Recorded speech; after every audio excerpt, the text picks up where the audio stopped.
میرے عزیز اسلامی بھائیوں اور بہنوں، آج ہم اس رات کے قریب کھڑے ہیں جس کے بارے میں نبی کریم صلی اللہ تعالی علیہ وسلم نے فرمایا کہ اللہ تعالیٰ اس رات اپنی مخلوق کی طرف خاص نظر رحمت فرماتا ہے۔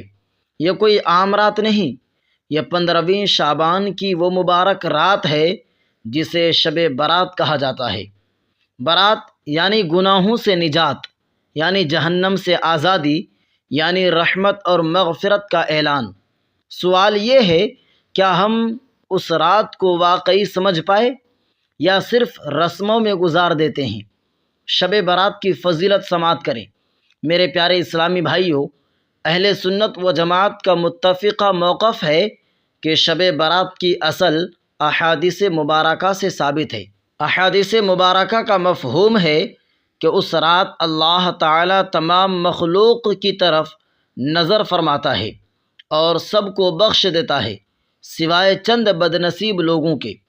یہ رات مغفرت کی رات ہے، رحمت کی رات ہے، فیصلوں کی رات ہے۔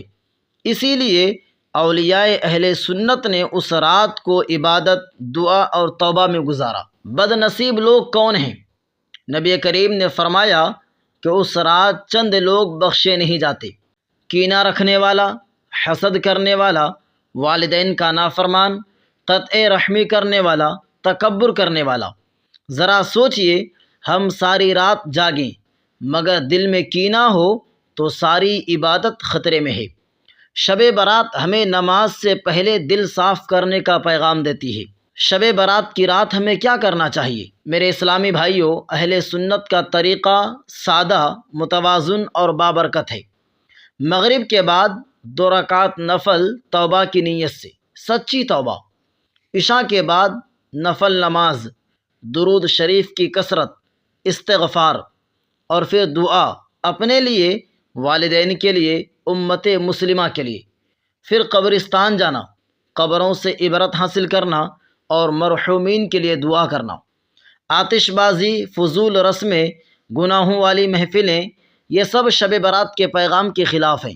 شب برات کا سب سے بڑا پیغام، میرے بھائیوں، شب برات ہمیں یہ نہیں کہتی کہ صرف ایک رات جاگ لو سب ٹھیک ہو جائے گا، بلکہ کہتی ہے اپنی زندگی بدلنے کا فیصلہ کرو، کیونکہ اعمال نامے بدلتے ہیں، فیصلے ہوتے ہیں، رزق، عمر، حالات لکھے جاتے ہیں۔ اگر ہم نے اس رات بھی نہ بدلا تو پھر کب بدلیں گے؟ آئیے آج کی رات کینہ دل سے نکال دیں، گناہوں سے توبہ کریں، اللہ سے سچی معافی مانگیں۔ شاید یہ ہماری آخری شب برات ہو۔